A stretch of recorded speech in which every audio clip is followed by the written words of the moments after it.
हिंदी सुगम भारती 5वीं कक्षा, पान क्रमांक 3। सुनो और सभिनय गाओ।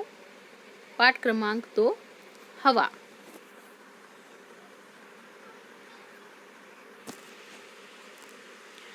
झूम झूम कर नाच नाच कर कलियों संग इठलाती है, हल्की फुल्की नटखट चंचल सबके घर घुस जाती है।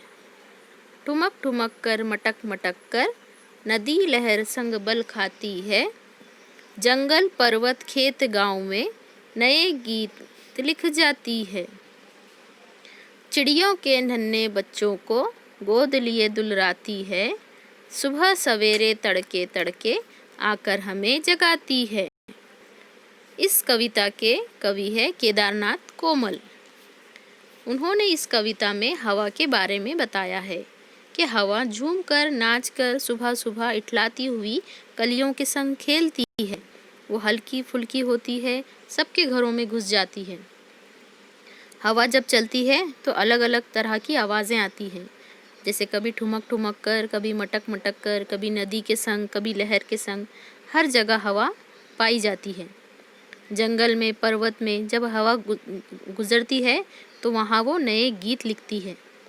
चिड़ियों के नन्हे बच्चों को भी हवा गोद में लिए दुलराती है। सुबह सवेरे तड़के तड़के जब हम नींद में सोए रहते हैं तो हवा हमें आकर जगाती है। धन्यवाद।